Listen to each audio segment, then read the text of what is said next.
বিশ্ব শান্তির জন্য তো কত রকমের পরিকল্পনার কথাই আমরা শুনি, কিন্তু এমন কোনো পরিকল্পনার কথা কি ভাবা যায় যা জাতিসংঘকে সাহায্য করার জন্য একটা নতুন আধ্যাত্মিক কাঠামো তৈরির প্রস্তাব দেয়?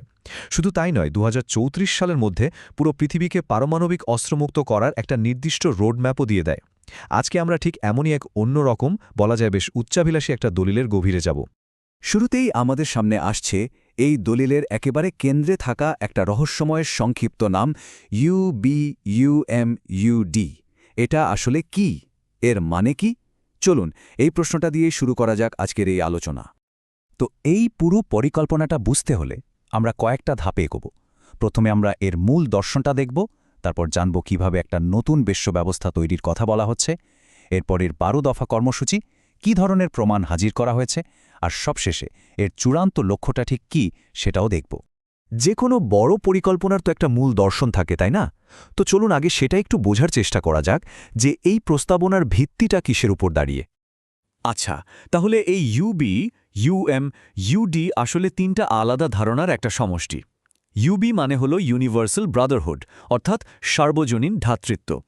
ইউএম হল ইউনাইটেড মাস্টার্স বা একতাবদ্ধ গুরু, যা এক ধরনের আধ্যাত্মিক বিশ্ব নেতৃত্বের কথা বলে। আর ইউডি হল ইউনিভার্সাল ডিসআর্মামেন্ট, মানে সার্বজনীন নিরস্ত্রীকরণ। দলিলটা বলছে এই তিনটা জিনিসকে নাকি কিছুতেই আলাদা করা যাবে না। এই স্লাইডটা কিন্তু বেশ মজার। এখানে দেখুন ইউবিইউএমইউডিকে একটা পরমাণুর গঠনের সাথে তুলনা করা হয়েছে। মানে ঠিক যেমন করে একটা পরমাণুর ইলেকট্রন, নিউট্রন আর প্রোটনকে আলাদা করা যায় না, দলিলটার মতে সার্বজনীন ভ্রাতৃত্ব, আধ্যাত্মিক নেতৃত্ব আর নিরস্ত্রীকরণও ঠিক তেমনই। একটাকে ছাড়া অন্যটা সম্ভব না। তো এই দর্শনকে বাস্তবে নিয়ে আসতে হলে একটা প্রতিষ্ঠান তো লাগবে। চলুন দেখা যাক সেই আধ্যাত্মিক বিশ্ব সংস্থাটার চেহারাটা কেমন হবে, কি তার প্রস্তাবনা। দলিল থেকে সরাসরি একটা লাইন এখানে তুলে ধরা হয়েছে, যা ইউনাইটেড মাস্টার্স বা ইউএমের ধারণা দেয়। এটাকে জাতিসংঘের একটা পরিপূরক বা সাপ্লিমেন্টারি সংস্থা হিসেবে ভাবা হয়েছে, যা বিশ্ব প্রশাসনে আধ্যাত্মিক আর মানবিক দিকগুলো নিয়ে কাজ করবে। মজার ব্যাপার হলো, এই ইউনাইটেড মাস্টার্সের গঠনটা কিন্তু জাতিসংঘের আদলেই গড়া। এখানে জাতিসংঘের প্রত্যেকটা প্রধান সংস্থার পাশাপাশি একটা করে আধ্যাত্মিক সংস্থা রাখার কথা বলা হয়েছে। যেমন ধরুন, ইউএন নিরাপত্তা পরিষদের পাশাপাশি থাকবে ইউএম স্পিরিচুয়াল কাউন্সিল, মানে সিদ্ধান্তগুলো নেওয়া হবে একটা আধ্যাত্মিক দৃষ্টিকোণ থেকে। ব্যাপারটা কিন্তু শুধু দর্শন বা কাঠামো তৈরি করেই থেমে থাকেননি। এটা বাস্তবায়নের জন্য একটা অ্যাকশন প্ল্যান, মানে একটা রোড ম্যাপও দেওয়া হয়েছে, যেখানে সময়ও বেঁধে দেওয়া আছে। চলুন এর কিছু জরুরি ধাপে একটু চোখ বুলিয়ে নিই। এই যে ১২ দফা কর্মসূচির কথা বলা হচ্ছে, এখানে কিন্তু একদম নির্দিষ্ট ডেডলাইন দেওয়া আছে। যেমন ২০২৫ সালের ডিসেম্বরে গণবিধ্বংসী অস্ত্র নিয়ে একটা গ্লোবাল এমার্জেন্সি ঘোষণার কথা বলা হয়েছে। আবার দেখুন, ২০২৬ সালে আইনস্টাইনের জন্মদিনে আমেরিকা, রাশিয়া আর চীনকে নিয়ে একটা G3 সামিট, আর সবশেষে জাতিসংঘ দিবসে ইউএমের একটা অনানুষ্ঠানিক স্বীকৃতি আদায়ের লক্ষ্যও রাখা হয়েছে। আচ্ছা, এবার আমরা এই দলিলের সম্ভবত সবচেয়ে কৌতূহলী অংশে চলে এসেছি।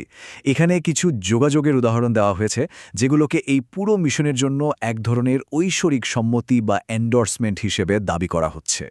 দলিলটাতে সব মিলিয়ে এমন ১০০টা যোগাযোগের কথা বলা আছে।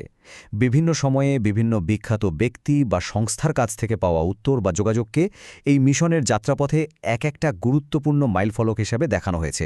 যেমন একটা উদাহরণ হল ২০০৮ সালে বিখ্যাত লেখক পাওলো কোয়েলহোর সাথে হওয়া একটা যোগাযোগ। দলিলটিতে যেভাবে ব্যাখ্যা করা হয়েছে, এটিকে বিশ্ব লেখকদের সমর্থনের একটা প্রতীক হিসেবে দেখা হচ্ছে। আরেকটা উদাহরণ তো আরও অবাক করার মতো। ২০২১ সালে বরিস জনসনের অফিস থেকে পাওয়া একটা সাধারণ অটো রিপ্লাই বা প্রাপ্তিস্বীকার বার্তা, দলিলটির মতে সেটাও নাকি যুক্তরাজ্যের রাজনৈতিক নেতাদের সাথে যোগাযোগের একটা গুরুত্বপূর্ণ সেতু বা ব্রিজ। এমনকি এই তালিকায় প্রযুক্তি জগতের নামও আছে।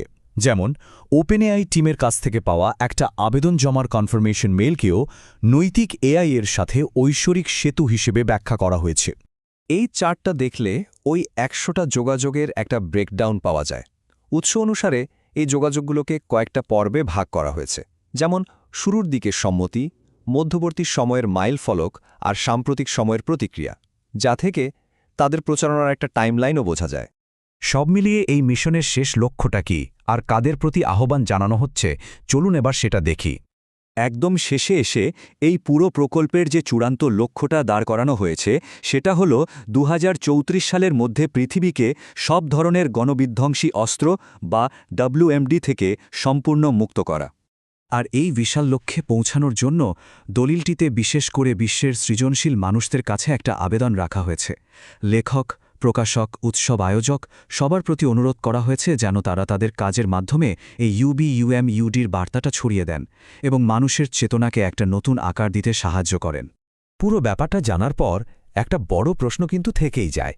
এই দলিলের খুঁটিনাটি, ভালো মন্দ, সম্ভব অসম্ভব এসবের বাইরে গিয়ে যদি ভাবি, তাহলে প্রশ্নটা হলো, বিশ্বজুড়ে এত বড় একটা পরিবর্তনের জন্য এমন সাহসী আর সুদূরপ্রসারী দৃষ্টিভঙ্গিকে আসলে কি অনুপ্রাণিত করে?